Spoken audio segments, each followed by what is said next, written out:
Hi there, everyone. Thank you for joining today's UCL Connect session, Working in FinTech, What Does the Future Hold? My name is Andy Stirrups, and I work in the Alumni Relations team here at UCL. And many thanks for joining today's virtual event.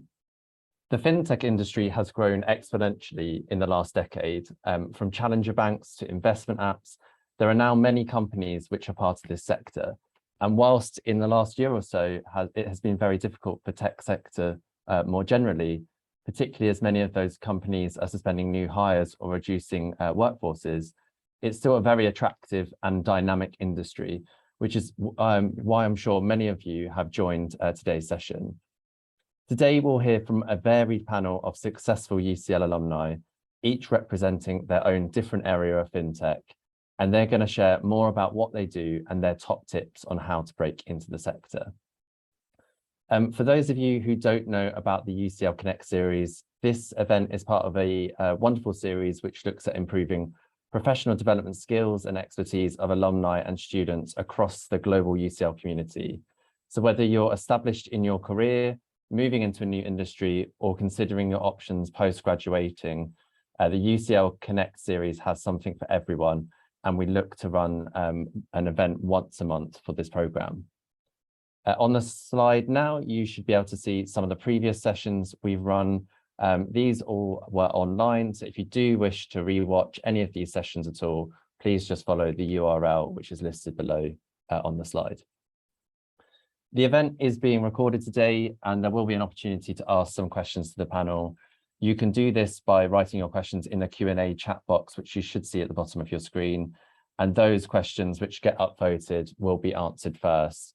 If the panel don't have time today to answer all of your questions, then we'll be sure to send some follow-up answers to your questions after the event. Up on the screen, you'll see what you can expect from today's session. So after some intros from the panel, they'll be diving straight into the discussion, looking at things such as why they got into FinTech, what their career path looks like, and what they see as being some of the current trends in the sector. So I'm delighted to introduce this stellar panel of alumni. All of the details of who you'll be hearing today are up on the screen right now. And I'd now like to hand over to our panel chair, Dr. Brian Healy, who is an industrial professor at UCL's Institute of Finance and Technology. And Brian will be leading today's session. So Brian, over to you. Thanks, Andy, and thanks again for inviting me. So I'll just give a very quick introduction to myself. As Andy said, I am an industrial professor at the Institute of Finance and Technology here at UCL. And I've been there a few years now. It's a relatively new institute, and we look at everything from digital banking, cryptocurrencies, through to my kind of area, which is more on the machine learning data analytics side. And I've been in the industry for over 20 years, and both as a practitioner on the banking side and working with startups, etc. So I've kind of ran the full range of roles. FinTech is obviously, a fast-changing domain, and I think today's event really seeks to address some of the confusion maybe that is present in those trying to navigate kind of either the jobs market or the industry and trying to figure out what's going on. And as Andy alluded to, there's been perhaps a weaker year or two than we'd seen previously. And today we have a fantastic panel who are all well placed to give some insight into the trends and developments in the sector. So I think that's enough from me. I think we get the panelists to just introduce themselves briefly, and we can get on with things. So we'll start with Sonal. Hi, thanks for having me. So I work at Barclays, and I head up all of our FinTech programs and initiatives that are supporting FinTech partnerships, the creation of FinTechs, and any potential venture building collaboration with FinTechs. So that's a global role. We have dedicated FinTech spaces in London and New York called Rise. And yeah, you can find out more on rise.barclays. Great, thank you. And Christian? Hello, everybody. I'm Christian Nentwich. I'm founder and CEO of Duco. Studied computer science, undergrad and PhD at UCL a while ago. Duco is sort of more in the tech than the fin side, but we provide technology around data automation to banks, crypto exchanges, asset managers, and so on. If you want to find out about us, the website is du.co. There's no M at the end of that. Yeah, pleasure to be here. Thank you. And Christine? Hi, everyone. I'm Christine, and I studied Bachelor of Arts and Science, also shortened as BASC. I think graduated 2015, so a while back.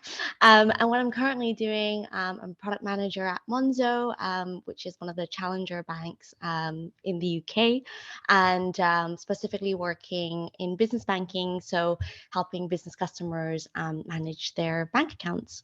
And yeah, pleasure to be here. Brilliant, thanks. And finally, Pierre. Hi, everyone. Thanks a lot for being here. I'm Pierre, I'm 28, based in Paris. I graduated in 2018, and I've studied European social and political studies at UCL. I'm now working as a head of product marketing at Libéo, which is a French startup specialized in payments. We provide a payment solution for small and medium businesses. And before that, I've launched my own company just after school that was called TrackPay, and that kind of did the same as Libéo, and I sold it to Libéo 2 years ago. Brilliant. And just before we get into the questions, one thing that just struck me actually looking at the information in front of me is that whilst you're all UCL grads, you've all come from quite different courses. So for anybody out there wondering, am I doing the right course to get into fintech? There possibly is none. I see everything from computer science PhD to BA in European social and political studies. So it's, there's opportunities for everybody, I think, in this industry. So I guess that actually probably leads into the first question, really. Why did you get into fintech? Why? How did it happen? Maybe Christian could address that. Christine, you want to start? Yeah, sure. Happy to. So yeah, I think when I was thinking about this question, my immediate response would be just simply, it was being at the right place at the right time with the right mindset. Sounds like a jargon, and it sounds really easy, but in reality, it isn't actually that complicated, and I'll explain a bit why. So for me, why I got into fintech, I was at the right place. I think it was the right place and right timing. I had just graduated and I went back to Hong Kong, which is where my family is. And actually back then, there was a massive gap in fintech. And what I meant by that is we take it for granted here that banking online should be easy. Like that's sort of like our expectations here in the West. However, in Hong Kong, it was actually just making banking online possible. So it's very much a catch-up game in the sense that a lot of the banks, especially the high street ones in Hong Kong, they were pretty much still using legacy systems, and they were like not branchless at all. And so there was a huge gap to like improve on that, and a lot of job opportunities opened around that. So I just happened to be there at the right time, at the right place, and I jumped onto that bandwagon when an opportunity came up. So my first ever gig was actually like consulting as an analyst in HSBC. So yeah, that sort of then helped me to pave into getting into technology, but also in the financial area. But what's also really important, I think, is having the right mindset at that time as well. And why I say that is because, to be honest, when I graduated, I had no idea what I wanted to do. Maybe resonating with some of the people on the call today, but I really had no idea. So much that I just wanted to like prolong my study, and I went on to do a master's, which actually has nothing to do with what I do today. But I still don't regret it because it did help me realize what I didn't want to do. So I did a master's in marketing after UCL, something that I actually always thought I wanted and I liked. But then having done that master's, I realized practically that's not how I wanted to kick off my career. So I think if any advice, I would say just live iteratively. And what that means in practice, we have a saying in product is to don't be afraid to fail, just fail quickly. It sounds scary, but it actually is true, because something doesn't work, you will learn something from it. So what I've just been doing in my entire career is taking learnings that happen, both from realizing what I don't want or what doesn't work and applying it to the next round, which is why I hate it when they ask questions in interviews like, where do you see yourself in 10 years? And I don't know, like, I'll just know that I'll be learning and figuring it out, but I didn't know exactly. So I'm not saying to not have a plan at all, but just be open to take risk and be flexible to adapt to new learnings. So yeah, that's sort of how and why I got into fintech. Great, thanks, Christine. And Christian, you're a co-founder with the background in computer science, PhD. So, with that kind of technical strength, why did you go all in on fintech and found a company? It's interesting. I was out with some clients yesterday, and I asked them, why are you in financial services? And if you ask enough people this question, right, or in fintech, you find that most people don't sort of wake up and make a game plan to get into this stuff. You sort of end up there, right? And in my case, I've never had a job, right? I set up a company with my professors at UCL, and we came up with some data validation technology, and we had to find industries to apply it to. And we did some work with some national security, and then also we found that there are a lot of data problems in banks, right? And at the time, the industry was trying to solve some big challenges around derivatives trading, which is like a complex sort of trading instrument. And they wanted my professor to chair a working group. He didn't have time. I said, I'll do it. And then I had an extremely busy weekend reading up on what the hell is an interest rate swap and how do you price it, and sort of really jumping in the deep end. And the interesting thing about, I guess, dealing with financial data is there's lots of it. There's lots of problems to be solved. So I think a good reason to be there. Many people have different motivations, right, for getting into a particular industry. What I like about this industry is the complexity and scale of the problems and how mission critical it is, right? You can't get it wrong, right? People lose their life savings, if things go wrong.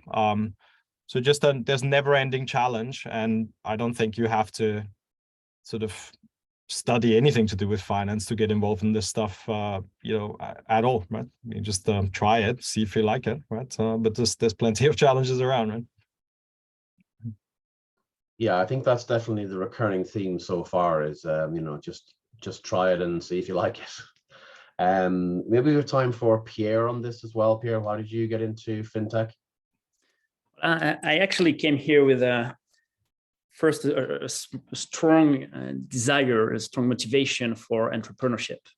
When I was still at UCL, I actually run a small startup that I crashed a few months after.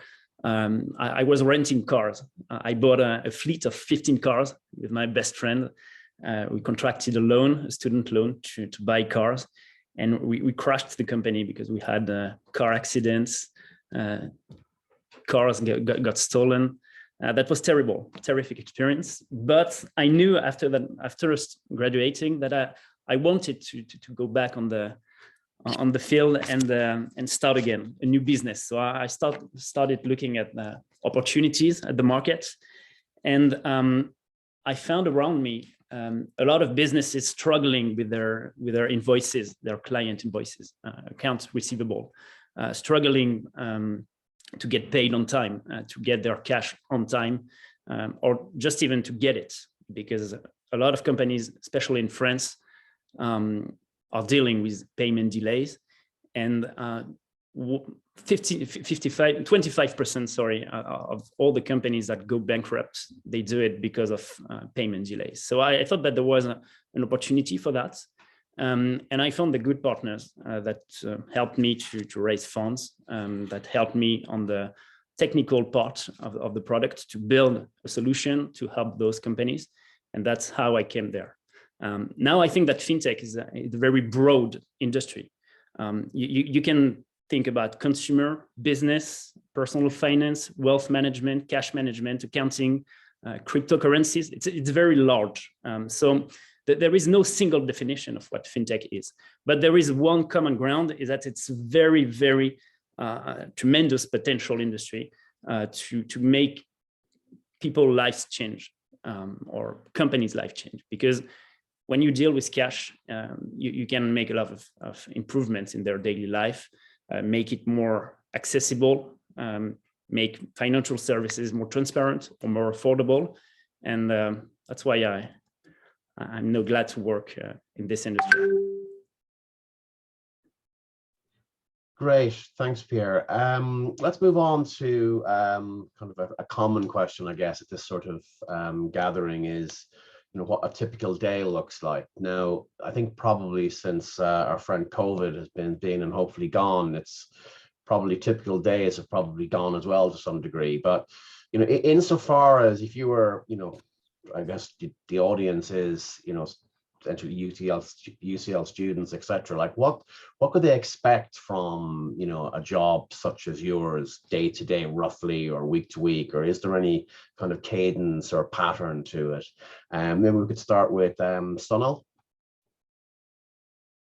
Yeah, absolutely. I did actually forget to say I studied econ and jog, and I actually graduated in 2007, so very, very long time ago. Yeah, so typical day, kind of wake up at 6 a.m. and I'm doing a lot of strategy reading around, trends in fintech, a lot of Substack newsletters, and then, you get your favorites, podcasts on the way into the office, just kind of trying to consume as much macro information of what's happening in the market and how people are interpreting that into potential new business models or ideas that need to be explored. Part of my role is very much being that team that informs the bank on how they're going to get taken down in the next 3 to 5 years or 5 to 10 years. So really identifying what those new opportunities are, or actually what the threats are and how those that could be opportunities. Have a few meetings, with some internal senior leaders and stakeholders to talk about what that looks like and scare them into action, which is really fun. And then I think, I'll be having a couple of meetings with my teams. So we're running various types of programs which are supporting founders. So making sure that our strategy there is still strong, identifying, for example, last year we ran a special campaign dedicated towards supporting anybody that had been made redundant from tech or fintech. There's a huge number of layoffs last year and into this year. So we'd spun up a special program, and we think there's a huge amount of talent coming out of tech and fintech right now, and they will be the ones that found the next companies that will be the unicorns in 10 years time, and we really want to support them. So working with the team to shape what that could look like, the marketing strategy on how we can target those people, from a social media strategy to physical conferences to how we get that out there. I would then normally have a meeting with a founder, either founders that are coming through our programs that want advice on what we should be, how their product could be more commercial, from a banking perspective, giving them some deep subject matter expertise on what they should be looking at, what are the biggest issues when you're launching a particular type of financial product or company. So a mentoring capacity, or actually getting them into the bank and getting them in front of different senior leaders where we think we can actually partner and build. And normally in my evening time, I'm having my meetings with the US team. We do a lot of investment. So I'll be reading my investment committee papers on which companies we should be investing in, trying to kind of understand what that looks like. As Pierre mentioned, these days, I think there was like a note that came out by a famous venture capital firm, a couple of years ago, saying that every company will be a fintech company in 5 to 10 years time.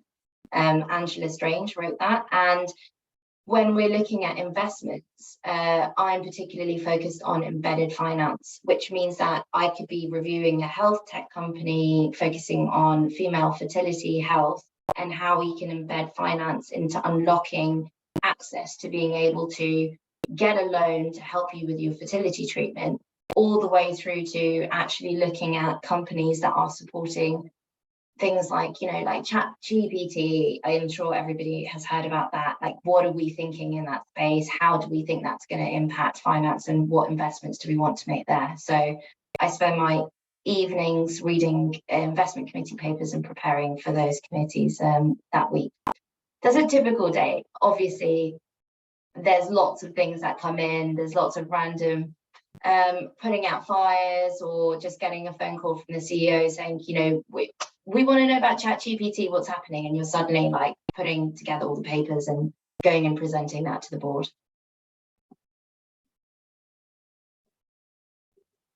Thank you. I feel like a bit of a slacker now after that, actually. Christine, can you address the same question?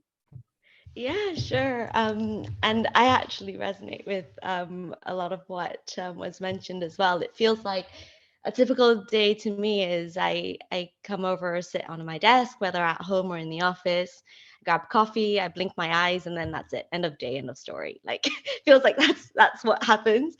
But in all seriousness, so I'm a product manager, and as a PM, there's several hats that I have to wear. And if I had to group them, it would be to be the customer advocate, so staying really close to the end user and the customers that we're solving problems for. Also wearing the hat of like making the decisions. So I'm like the day-to-day decision maker, and the last thing I'd want to do is to become the bottleneck of another team if they're depending on me on a decision. So that's the second hat that I wear. And then I think the third one would be just being the communicator, representing my team, my product area with the rest of the business and any other stakeholders. So if I then like sort of dissect that into how my day or calendar looks like, I think in the mornings, I'm a morning meetings person, so I prefer to like group all my meetings together in one block. So I try to cram them in all before lunch, and yeah, I'll just have a lot of meetings. Like, one of the things about being the communicator is that you'll have a lot of meetings, and also you'll have to reply to a lot of threads on Slack or whatever communication channel the company uses. And usually these meetings are to discuss things like alignment on strategy or goals or your roadmap. And this would typically be speaking to leadership team. I might have meetings with stakeholders that are maybe like subject matter experts, I'm sorry, to their field. So for example, legal, compliance, like I need to understand, because we're building a bank, what are some requirements that we have to do in order to ensure that we're doing it safely. I could also be having meetings or communicating with my team to just gather updates or to sort of like jam on any problems, because like two brains just usually works better than one. So there could be those meetings in place. And I think the fourth type of meeting, which typically happens as well, would be with the user. So again, putting on that user advocate hat, I'd commonly be joining the researcher or designers into user interviews just to hear the raw feedback from the user and then see how I could like turn that into an insight. So morning half, usually meetings and communications. Then I think in the afternoon, it'd be a lot of reviewing, reading, thinking, and writing. So those are the other key things that as a PM, like I would have to do. So reviewing technical proposals or designs, thinking about like how I could leverage data and reviewing data dashboards, working really closely with my researcher to like decipher user findings. And actually, I think this is something that no one has ever told me, that writing is very important as a PM. Like I wish maybe I'd focus more on like English or something like that, but you do a lot of writing as a PM. So it would be writing either proposals or product specs, or even just like writing like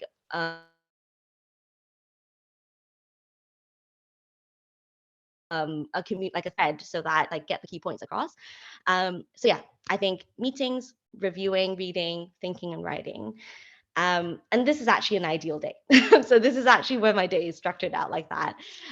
So same to what Sonal mentioned, in reality, I'm probably in a meeting, reviewing something and writing up a proposal at the same time.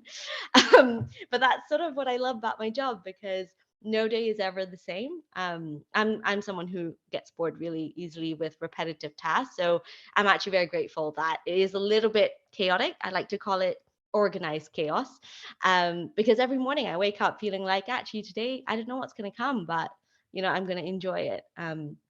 So yeah, that's sort of how a typical day or not looks like. Right. Thanks. And actually your comment about, you know, writing and skills like that might not be immediately apparent, kind of, you know, is very relevant to our next question, which I think is, for my money at least, the most important question for the current students in the audience, which, and I alluded to it a couple of times already, which is, you know, most of you haven't done what I would classify, or most people would classify as kind of a classic kind of finance background, you know, study subject, etc. in college. And if you did, you know, given that, why or how did you recognize those transferable skills that you now use, or that led you to transition into fintech? Maybe I could ask Christian to comment on that. Yeah, I'll try and answer this for myself, and also in terms of, you know, our hiring and the types of roles that we have in the company, right? So I mean, I think especially if you're in a very foundational subject, like if you're in an engineering subject, or in computer science, or mathematics, or something like that, right? You are learning problem solving skills, right? And it's not like the sort of some of the fundamental technical problems in financial services are any different from any other industry, right? You see the advantage you get actually from an education like that is you see a lot of commonality, and you maybe get a different look at some of these problems from the way somebody inside the industry might be looking at them, right? So for me, I think that the grounding you get in a university like UCL in terms of just good problem solving and the ability to think through problems is a really good one.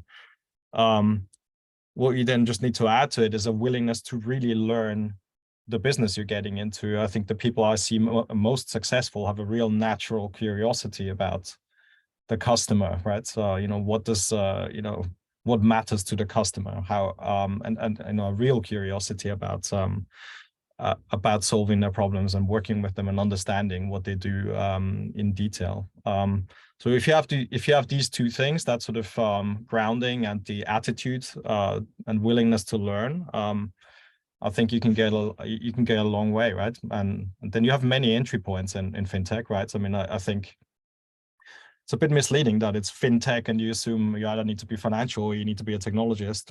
There's tons of jobs, customer success, right? Sales, you know, the people jobs that matter a lot, right? We are companies with hundreds of people, managing the company well in operations or in the people function.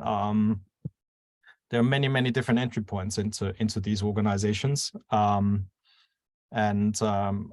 Actually, just to finish this off, and I'll give the time back here, but in Duco, we don't have degree requirements, for example, and I think you'll see this quite commonly in many firms now, right? We don't really care, right? It's great if you have a degree, right? And it's great if you have a UCL degree, and we'll always recognize that you made the effort to get that, but you know, we need attitude more than anything, right? And a willingness to act with urgency more than anything. And we will train you in absolutely anything else that we have to train you in, right? If we need to. Great. And Pierre, can you say a few words about transferable skills and so on? Well, I definitely agree with Christian on what you said. Maybe if you want to, I can just illustrate it by an example that I've seen in our domain. Just imagine a startup that is seeing payment as a commodity, that is selling a payment solution. The business model would be to give normal payment free, but to charge instant payments. We've seen a lot of companies doing that in the B2B industry recently. Now, let's say that a few months ago, the European Commission, as it did, announces that they want to make instant payment free for everyone. How do you solve this situation? And even if you're the best lawyer or the best tech guy or the best financial skilled students, you won't be able to solve this situation, and you won't be able to find a good solution for your company if you don't have soft skills, if you don't have interpersonal skills, if you haven't spent a lot of time with your customer, understanding their needs, talking to them to really get what they want and how you can help them with their daily issues. So these skills, you will learn them at school, but not maybe in a specific course. You will learn them because you're working with your mates in projects. You will learn them at sport, at your off-school activities. But these are very, very important, especially in fintech, where adaptability and changes is everywhere and happens all the time. Great, makes sense. And Sonal, I just want to ask about career path. I mean, what do you have a career path, or is a life path apparently is more popular these days, or what's your view on that? I guess this is again perhaps from the perspective of somebody starting out. You know, how much of a career path should they aim to have, or what's your approach? Good question. I mean, I can talk about my career path. It was a complete zigzag mash up, and it was pretty much at the beginning, oh, I need to pay off my student debt. Who's going to give me a job in the next 2 to 3 weeks? And I joined Bloomberg and went through their very rigorous sales training, picked up a lot of sales skills, ended up in electronic trading platforms, selling trading platforms to hedge funds and asset managers, and traveling a lot, which was incredible. I was like sales coverage for all of Europe. Then couldn't quite work out why I wasn't landing the biggest sales, like why my name wasn't on the sales that we landed, even though I was doing the hard work. And I realized, well, all the people were coming out of banks and they had the Rolodex. So I was like, right, I'll go to a bank, I'll get the clients, and then I'll come back. So I think I just kept thinking like the 1% that I can improve on to get better of what I could directly see in my line of sight. Got a job on an FX sales floor, and I became a sales trader. Like just, like absolute stupidity. I thought I could do it. The work, like the hardest learning curve. I walked onto a trading floor, and I was on the Barclays trading floor when the LIBOR scandal hit. Then we had, Brexit. I was working all night. Hedge funds are going under. Saw like incredible things on this trading floor, and I specialize in algorithms and teaching people how to algo trade. And it was like complete naivety and stupidity that I just thought I could do it, and then I had to do it because I was there, and I was like, no, I have to do this. So then did that for 4 years, and then I was there, and I thought something's going wrong because like the whole world is going electronic. I'm going out and I'm paying with my Apple Pay, and I believe in electronic trading because that's what I'm selling. But again, like the people that were doing very well or getting the best trades were the people who were still picking up the phone and doing the trading. And I didn't believe that. So I went on this crusade saying we need to trade electronically, like we need to have a much bigger innovation strategy, look at what these other banks are doing. And I find myself kind of being this absolute disruptor, and they decided to stand up an innovation team to disrupt the investment bank, and they put me there to stop annoying everyone else. So I think it's that consistent curiosity, chasing the next thing that you find exciting, and just trying to improve that 1% every time. And you have no idea where your career path can go.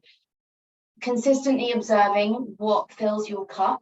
And when I say that, what I mean is, what do you enjoy? Like I absolutely loved sales, and I consistently still sell. I sell this vision of how fintech is going to change banking and why we need to do something different.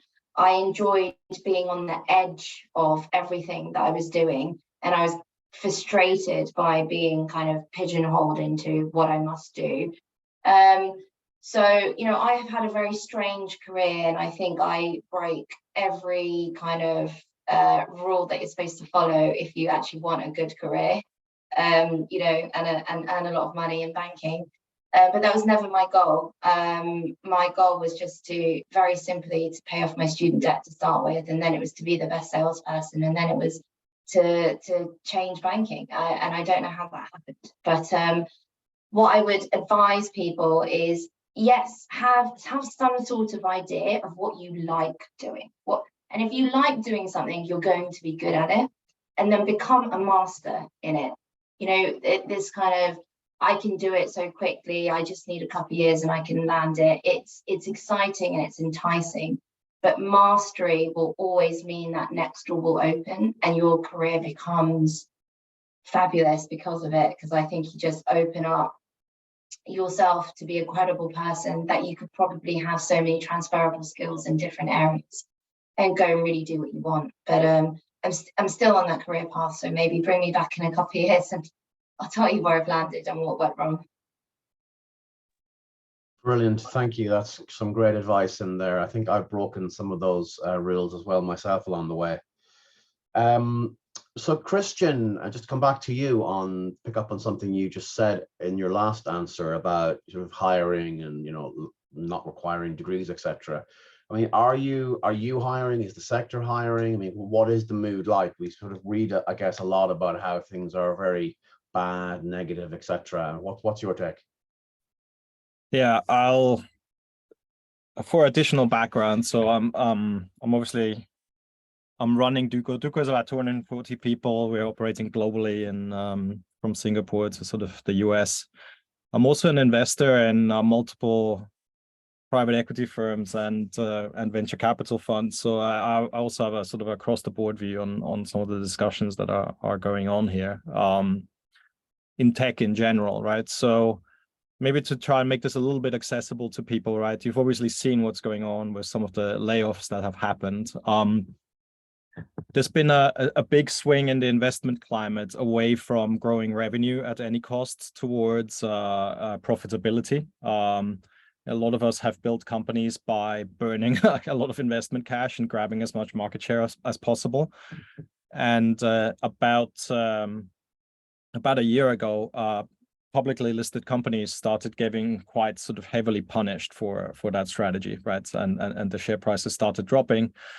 And what tends to happen in the industry is about 6 months after public companies go through this, the same thing happens to private companies, and all the boards are, you know, saying, look, we're no longer prepared to burn, you know, millions in cash for your growth plans. You need to make a profit, right?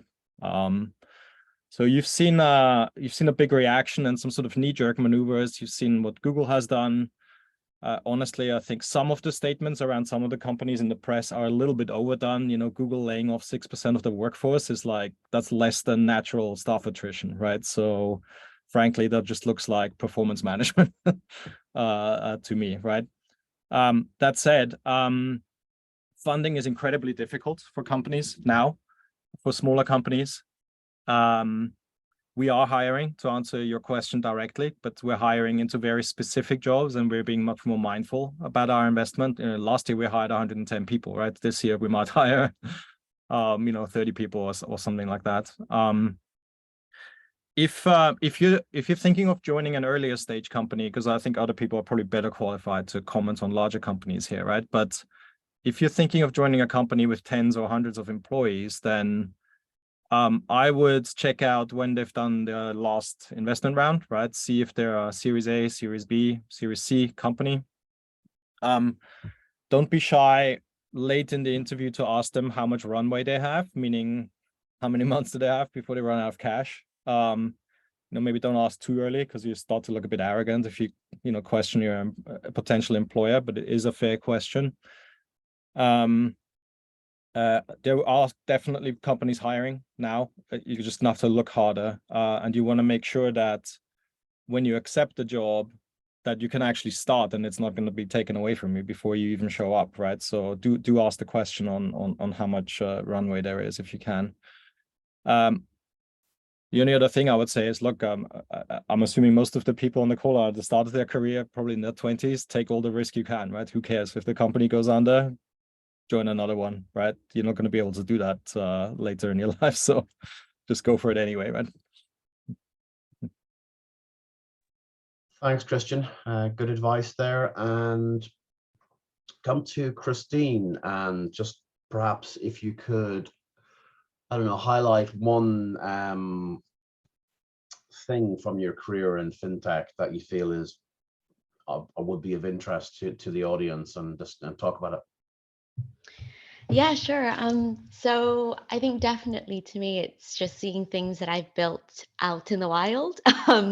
So yeah, and I get that, and I get that indication when I hear a user directly telling us that our product is actually, or what I've built has simplified their life in a way, or in one way or another. And I think one of the good and beauty of working in fintech is that we alluded to it earlier, like banking is a very important day-to-day need. And I think it's actually very important to acknowledge the implications when a customer actually trusts you and they want to keep their money and assets with you and they want to like bank with you.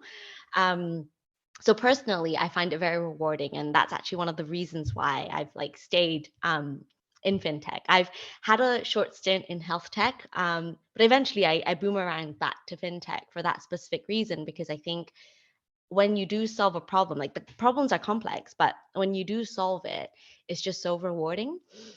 So if I had to find one specific like moment that I would, remember immediately, it's just being in a queue. I think it was Stansted Airport, actually.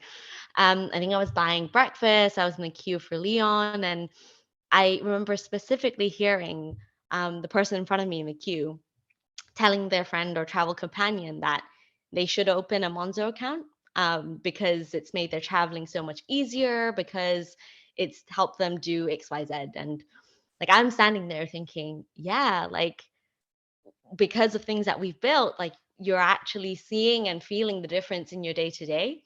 Obviously, I was also taking mental notes so that I can feed those value propositions and like keywords back to the marketers for them to recycle. But yeah, personally for me, highlights are always just seeing things that I've built out there in the wild, actually simplifying people's life, specifically in banking, which is so important. That makes sense. Thank you. Sonal, same question to you. Any particular highlight you want to call out? Yeah, and I think it will be relevant to this audience, the one I pick, which is around, there is a problem in fintech of diversity, a huge problem, and it continues to exist. I think it was like 1p out of every £3 invested last year went to a female founder, and that's just gender diversity. And if you go down a layer, there's still this lack of diverse thinking in the market. A typical founder is somebody that has been in finance or technology for a number of years. It's a white male, right? And I think that if we truly believe that now we're in a market where some of the basic answers have been thought through and the solutions have been found, now we're getting to very complex problems. Climate fintech is an area that I'm specifically looking at, and these are complex problems that need diversity of thought for solutions. And so we want to encourage that diverse thinking and that diverse way of looking at the problem. So we don't need you to have a finance background. We don't need you to be a deep technologist. We can find that, right? But it's about putting those people in a room with customers that actually experience the problem. And then how we can solve that through designing a digital financial product. And so one of the highlights of my career has been setting up a fund specifically for early stage female fintech founders.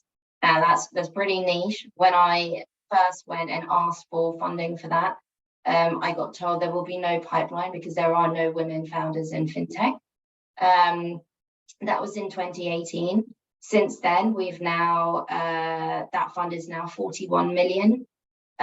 We have 1,500 applications of early stage female founders wanting to launch a fintech every quarter. We've made 7 investments, and it's not just Barclays now. We've opened it out to everybody to invest. So we have Aviva investing, Barclays investing, Deloitte investing, and this is to create big change in the ecosystem. We want to see more diversity in the products being created, more solutions in what's out there. We've got International Women's Day coming up in March, and I can see one of the questions is, where should we network? Come to those events, understand what are the biggest problems that customer group is facing, inequality in pay, inequality in wealth. So what are the solutions that we can come up with there? How can we support with them? And how can we change traditional finance that was for men into something that is for everybody? And that's something that I'm proud of, but I also think that's a really exciting path for anybody coming into this industry to think about. Brilliant. And you mentioned the questions coming in, so I think we've got about just over 10 minutes left, so let's address those. The first one is, what is your advice for someone who is considering an industry change and diving into the world of fintech? So I think there's only 4 of you, so I mean, whoever wants to jump in on that, really, I think. So I can start. So an industry change, you know, without too much information on like what industry you're in or where you're going to, it's a hard one. But I think, as I mentioned before, like, what are your experiences in the industry that you're in? I think, you know, if we're looking at innovation going forward, it is very much about clashing different industries together and thinking about what are the solutions that can be unwound through this end-to-end digitally financial product. So I think there's so much that can be done there, but it's about, what do you know deeply in the industry that you're in?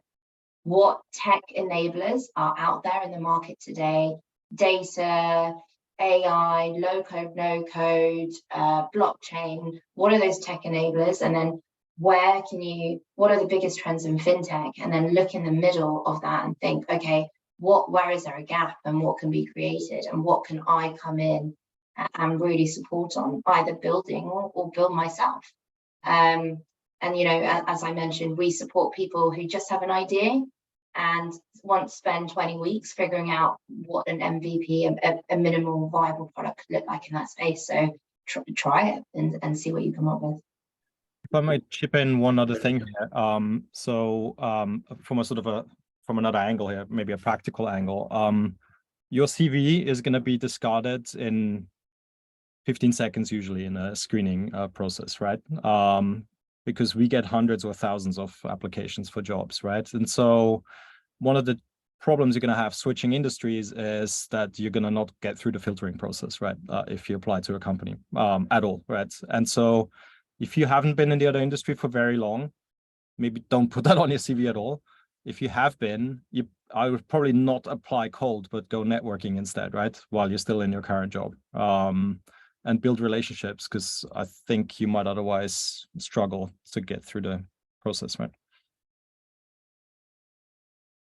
Great, thanks. Let's go on to the next one. This is a very relevant question. How important are internships when it comes to fintech? Obviously in investment banking and the like, of the be all and end all, but how relevant or important are they in fintech?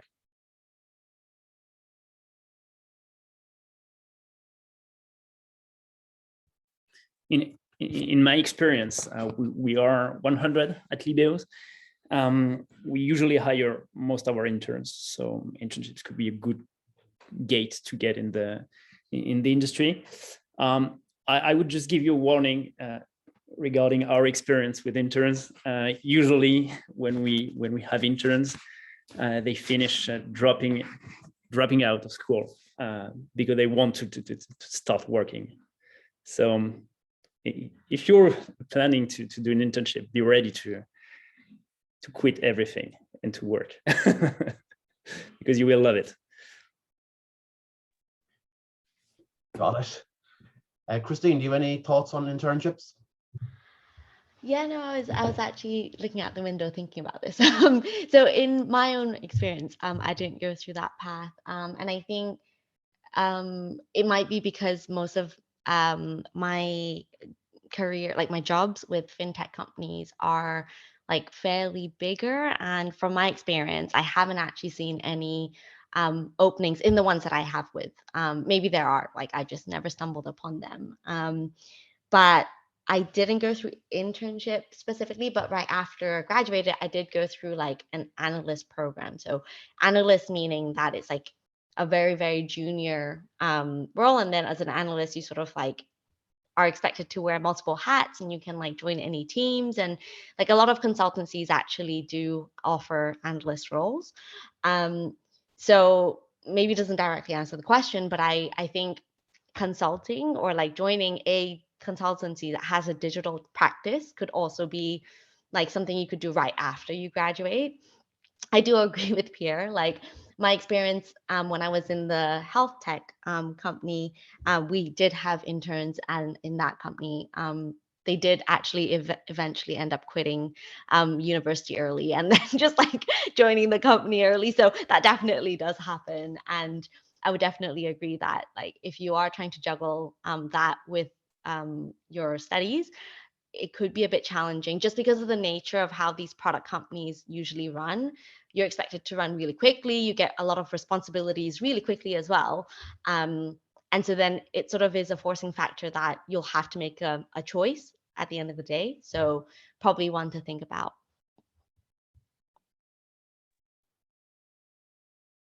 Brilliant. Thank you.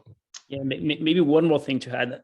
If you start an internship at a very small company, maybe let's say between 10 and 20 people, you will have a lot of chance to build your own job at the end. So they will ask you to stay because you will have defined your own mission, and you will have built a new job position, which is very interesting because the only place where you can find that. Yes, very, very true. And so to our final question then from Anonymous, who I assure you was not me. How many people do you see making a move from an academic career into fintech? We start with me, Christian. Yeah, here's one. So I thought I was gonna go the postdoc route after my PhD and all of that, but setting up the company, that was it. So I think it's great to move from academia to fintech. Why not, right? Big pros for people who've done a research degree. They write very well. They know how to take words out of their writing because they know how to deal with paper length limits and things like that. And, writing things in a short way rather than a long way is a rare skill, unfortunately. So they tend to be very good at that. And they're very good at presenting, actually, if they've had to present at conferences. So if you're in an academic career, I think you've got a lot of things going for yourself, right? And sure, give it a go. I think it'll count towards you, right? If you have that background. Yeah, I completely agree. Christine, do you have any thoughts on that? I'm nodding along because I think, I mean, I haven't gone down that path myself, but I can imagine that being applicable as well, because I had mentioned earlier that like I didn't know that writing was so important to my day to day when I first started out as a product manager, and being able to write concise, being able to like have good storytelling, being able to present well, like these are all things that I think you might be able to pull from the academic world. And it's like sort of the same skill set, but you just adapt the content, you like adapt and apply it into the context. And these are actually really, really hard things to master. Maybe if you have it, you'll take it for granted, but these are things that non-academias would look at and be like, oh, I wish I had that. So definitely don't be shy, like just take the risk, have the right mindset, and yeah, give it a go. Good advice. Give it a go. Sonal, do you see many people coming in from academia, or any thoughts on that? Yeah, I was just thinking I mean, if you have a PhD in a corporate world, I think you're automatically on a different pay grade anyway, which is quite interesting. We have a couple of, doctors in AI or crypto or specialisms working within the bank. I think, their focus is very much on that research and kind of conveners around that space. So really supporting on the development of that technology, being on a lot of government forums to drive forward, for example, ethics in AI. And there is space there. I think when I talk to some of the academics that have joined corporate worlds, not just in Barclays but generally, they call themselves recovering PhDs, and it's about the skill set is commercializing your academic knowledge. And I think that is something that can be a little bumpy on the way in. But if you can do that, that's when it becomes really exciting. So basically what Christian has done is like gold standard, right? But it's about having that commercial mindset alongside understanding the research. But there's so many different roles that can be played across there, and having action in the future of the technology and how it's being used in the country and in banking systems is vitally important. So absolutely, I encourage it. Thanks for that. And finally, Pierre, do you have any experience of this or feelings on it? Sorry, I think that we have to remember that fintechs are very often product-led companies. So they put the product and the technology at the core of their business, and they're trying to get new customer, not through a sales team, but directly through the product, through virality and through product-led initiatives. So having people that really understand how the product is built and that can build it just by their brain is very powerful for a company.